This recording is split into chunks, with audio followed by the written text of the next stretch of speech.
Welcome to CNN Newsroom. I'm George Howell. And I'm Rosemary Church. It's Holocaust Remembrance Day in Israel, and we want to listen in now.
Sirens in Jerusalem honouring the 6 million Jewish victims of World War II.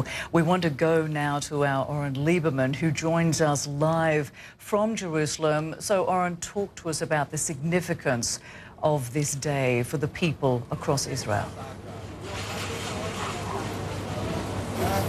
It is, as you saw, with everyone standing still, an incredibly somber moment, a 2-minute siren that sounds here in Jerusalem and across Israel to remember here, to remind everyone of, as you point out, the 6 million Jews murdered in the Holocaust. It is a solemn day. It begins Remembrance Week here in Israel. Later in the week, there will be Memorial Day, and that leads into Independence Day. But it is a somber week, and this is that most somber moment. The events began last night as Holocaust Remembrance Day in Jerusalem and in Israel begins the night before, where there were 6 torches lit, 1 for each million Jewish victims of the Holocaust, and there were speeches. Prime Minister Benjamin Netanyahu and Israeli President Reuven Rivlin speaking about the horrors of the Holocaust and how it can be used today, what lessons can be learned today. Interestingly, both of them referenced atrocities committed today just across the border in Syria, talking about how the world needs to pay more attention and step in to stop what's happening there as a consequence, as a lesson from the Holocaust. Both leaders, the Prime Minister and the President, making that point.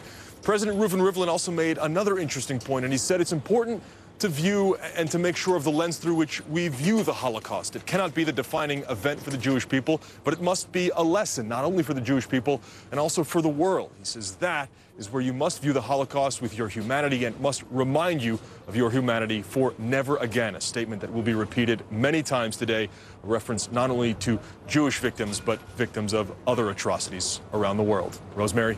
Or in that statement, never again. The other statement, we will never forget this moment where people stood, where people didn't move, where people took a moment to pause and reflect. Is there a concern that around the world that sentiment is not being respected enough? It is, and it has certainly been much more in the limelight recently with a wave of anti-Semitic threats, not only in the U.S., but also across Europe. And that has shown a light on what is supposed to be the lesson of the Holocaust, not only when it comes to anti-Semitism, but also to Islamophobia, that idea that never forget, that lesson hasn't been instilled or is being forgotten or erased in some way as it shouldn't be. It's also important because the number of Holocaust survivors is dwindling. It is somewhere around the 100 to 150,000 range from estimates I've seen, and because of their age, many are passing away very quickly. That is the strongest, the most powerful testament of the horrors of the Holocaust that needs to be carried on and instilled in others, and it becomes more difficult as they pass away. So that idea, both of those ideas, I should say, of never forget and never allow this to happen again, both of those as each year passes, become harder and yet become more important to pass on. And Oren, we also saw a number of missteps by the Trump administration here in the United States, particularly by the president's press secretary, Sean Spicer, with comments he made. But also now there's a lot of pushback from some comments made by the Pope. How have all of those comments been resonating there in Israel? Holocaust comparisons and Hitler comparisons never go over well here, no matter what the comparison is. And that relates both to President Donald Trump and to the Pope. In terms of President Trump, he has been invited to be the keynote speaker at the U.S. Holocaust Memorial. Many see that as an opportunity to rectify the mistakes by his press secretary, Sean Spicer. Let's not forget that on International Holocaust Day, the White House released a statement, and this was very early in Trump's presidency, that didn't mention Judaism or anti-Semitism, and he caught a lot of flack for that here. So the chance to give a keynote speech is an opportunity for him to attempt to rectify those mistakes and set the path, set the record straight. Spicer has apologized for his missteps and his comparisons between the Assad regime and Hitler.